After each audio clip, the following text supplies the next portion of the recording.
Hello बच्चों, good morning. आज हम पार्ट 3 पढ़ेंगे स्वावलंबन। ठीक है ना। स्वावलंबन का अर्थ होता है आत्मनिर्भरता, यानी कि अपने ऊपर ही निर्भर रहना, अपना कोई भी काम करने के लिए किसी दूसरे पर निर्भर नहीं रहना और अपना काम स्वयं करना। ठीक है। तो यहाँ पर इस पाठ में दो मित्रों के द्वारा स्वावलंबन के महत्व को समझाया गया है। तो इस पाठ में कृष्णमूर्ति श्रीकंठश्च मित्रे आस्ताम। ठीक है ना। कृष्णमूर्ति और श्रीकंठ जो होते हैं वो दो मित्र होते हैं। श्रीकंठस्य पिता समृद्ध आसीत। श्रीकंठ के पिता जो है वह बहुत ही धनवान है। अतः तस्य भवने सर्व विधानी सुख साधनानि आसन। अतः उसके घर में हर प्रकार के, तस्य भवने यानी उसके घर में, उसके भवन में हर प्रकार की, सर्व विधानी यानी हर प्रकार की सुख सुविधाएं है। तस्मिन् विशाले भवने चत्वारिंशत् स्तंभा आसन। उसकी विशाल भवन में चत्वारिंशत् यानी कि 40 खंबे है। तस्य अष्टादश प्रकोष्ठेषु 50 गवाक्षाः चतुर्चत्वारिंशत् द्वाराणि 36 विद्युत व्यजनानि च आसन। ठीक है। तो उसके उसके भवन में तस्य वहाँ अष्टादश प्रकोष्ठेषु यानी कि 18 कमरे हैं। ठीक है। 50 गवाक्षा यानी कि 50 खिड़कियां हैं और चतुश्चत्वारिंशत् द्वाराणी यानी कि 40 और 44 द्वार है, दरवाजे हैं। 36 विद्युत व्यजनानी च आसन और 36 बिजली के पंखे हैं। ठीक है ना। यह उसके घर के बारे में बताया कि उसके घर में कितने कमरे हैं और कितने कि पंखे वगैरह लगे हुए हैं। फिर तत्र 10 सेवकाः निरंतरम कार्य कुर्वन्ति स्म। ठीक है। तत्र 10 सेवकाः, वहाँ 10 नौकर, उनके घर में 10 नौकर है। 10 नौकर जो है वो लगातार, निरंतरम यानी लगातार, कार्यम कुर्वन्ति स्म लगातार कार्य करते रहते हैं। उनके घर में 10 नौकर हमेशा काम करते रहते हैं। परम कृष्ण मूर्ते है माता पिता च निर्धनो कृषक दंपति। पर किंतु कृष्ण मूर्ति के माता और पिता, ठीक है ना, कृष्ण मूर्ति यानी कृष्ण मूर्ति के माता और पिता, च आ रहा है तो यहाँ पर द्वंद्व समास है, माता और पिता, निर्धन, दोनों निर्धन कृषक दंपति है। ठीक है ना। दोनों निर्धन किसान दंपति है। तस्य गृहम आडंबर विहीन साधारण च आसित। उसका घर, ठीक है ना, उसका घर आडंबर से रहित, दिखावे से रहित और साधारण है। ठीक है। तो इस पैराग्राफ में आपको समझ में आ गया कि दो मित्रों के बारे में बताया। एक मित्र तो है उसकी भव्यता के बारे में बताया कि वो कितना धनवान है और दूसरा मित्र जो है वो कितना गरीब है। फिर उसके बाद एकदा श्रीकंठः तेन सह प्रातः 9 तस्य गृहम् अगच्छत्। तत्र कृष्णमूर्ति तस्य माता पिता च स्वशक्तया श्रीकंठस्य आतिथ्यम अकुर्वन्। ठीक है ना। तो एक बार क्या हुआ, एकदा यानी एक बार, श्रीकंठ, ठीक है, श्रीकंठ जो तेन स यानी उसके साथ, किसके साथ, कृष्णमूर्ति के साथ, प्रातः 9 यानी सवेरे 9 बजे, तस्य गृहम अगच्छत् उसके घर आ गया। ठीक है। एक बार श्रीकंठ सवेरे 9 बजे उसके घर आ गया, कृष्णमूर्ति के घर आया। तत् कृष्णमूर्ति तस्य माता पिता, वहाँ कृष्णमूर्ति और उसके माता पिता च स्वशक्तया श्रीकंठस्य आतिथ्यम अकुर्वन्, वहाँ पर, ठीक है ना, कृष्णमूर्ति और उसके माता पिता ने अपनी सामर्थ्य के अनुसार, ठीक है, जैसा वो कर सकते थे वैसा अपनी सामर्थ्य के अनुसार श्रीकंठ का आतिथ्य किया। ठीक है ना, आदर सत्कार किया।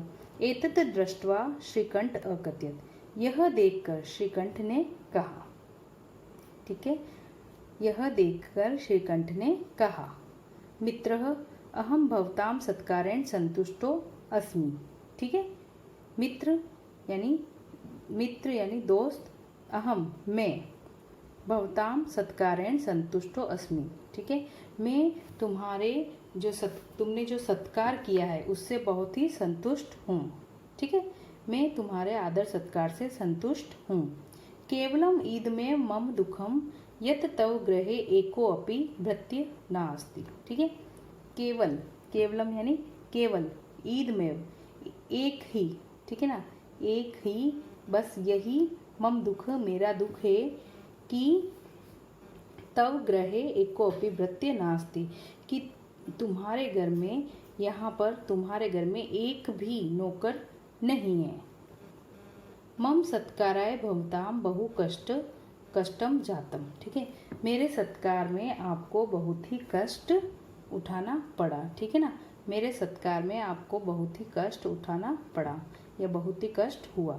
मम ग्रहे तु बहव कर्म करा संति, मेरे घर में तो बहुत सारे काम करने वाले कर्मचारी है, नौकर चाकर है, ठीक है। तो अब दूसरे पैराग्राफ में क्या बताया है कि एक बार श्रीकंठ जो है वो श्री कृष्ण मूर्ति के घर जाता है, वहाँ पर कृष्ण मूर्ति और उसके माता पिता जो है वह श्रीकंठ का आदर सत्कार करते हैं, लेकिन श्रीकंठ को यह बात खलती कि उसके घर में एक भी नौकर चाकर नहीं है। फिर तदा कृष्ण मूर्ति अवदत, तब कृष्ण मूर्ति ने उसको कहा, ठीक है ना, कृष्ण मूर्ति ने उसको जवाब दिया, मित्रः ममापि अष्टो कर्मकरा सन्ति, ठीक है ना, दोस्त मेरे भी 8 नौकर चाकर है।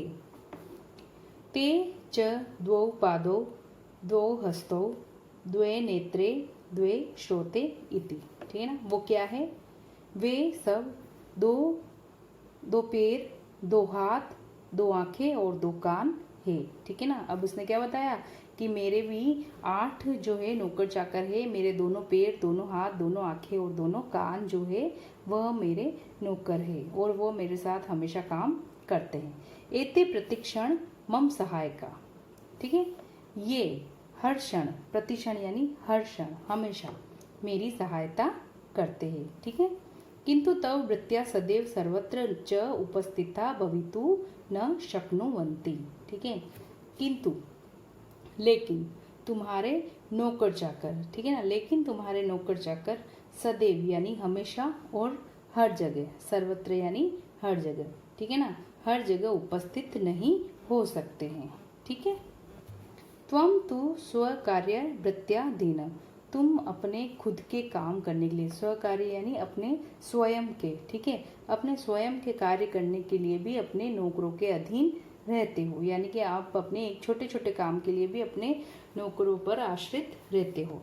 यदा यदा ते अनुपस्थिता तदा तदा त्वम कष्टम अनुभवसी, ठीक है, जब जब, यदा यदा यानी जब जब वे अनुपस्थित होते हैं, ठीक है, जब जब वो तुम्हारे पास नहीं होते हैं तब तब तुम कष्ट का अनुभव करते हो, ठीक है ना, कष्ट अनुभव करते हो। स्वावलंबने तू सर्वदा सुखमेव, स्वावलंबन में हमेशा सुख होता है, न कदापि कष्ट भवति, और कभी भी कोई कष्ट नहीं होता है। क्यों? क्योंकि जब हम अपना काम सब स्वयं करते हैं और किसी पर आश्रित नहीं रहते हैं तो हमें किसी से मतलब ये नहीं है कि कोई नहीं है, कोई हमारे पास नहीं है तो हमारा काम नहीं होगा, ठीक है। अगर हम अपना काम खुद ही कर रहे हैं तो हम कभी कष्ट नहीं उठाएंगे। श्रीकंठ अवदत, अब श्रीकंठ कहता है, मित्र तव वचनानि श्रुत्वा, मित्र तुम्हारे वचनों को सुनकर मम मनसी महती प्रसन्नता जाता, मेरा मन बहुत ही प्रसन्न हो गया है, ठीक है। अधुना अहम अपि, आज से, अधुना यानी आज से, अहम अपि, ठीक है, मैं भी स्वकार्याणि स्वमेव कर्तुम इच्छामि, ठीक है ना, आज से मैं भी अपने सभी कामों को स्वयं करना चाहता हूँ, ठीक है ना, मेरी भी इच्छा है कि मैं आज से अपने सभी काम स्वयं करूँ। भवतु सार्धद्वादशवादनम् मीदम, ठीक है ना, तो मित्र अब जो है 12:30 बज गए हैं। सांप्रतम गृहम चलामी, अब मैं घर चलता हूँ, ठीक है। वो क्या कहता है कि अब उसके श्रीकंठ को पता चल गया है कि भाई स्वावलंबन बहुत ही ज़रूरी चीज़ होती है, तो उसने क्या कहा कि अब मैं जो है अपना काम स्वयं करूँगा और कभी भी अपने काम के लिए दूसरों पर आश्रित नहीं रहूँगा। और फिर यह कहकर वो कहता है कि 12:30 बज गए हैं और अब मैं घर चलता हूँ, ठीक है।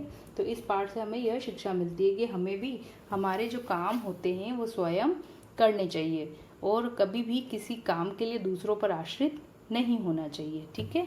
तो ये पार्ट आपके कंप्लीट हो गया है, इसको एक बार पढ़ लीजिए और इसके जो शब्दार्थ है वो आप अपनी कॉपी में उतार लीजिए।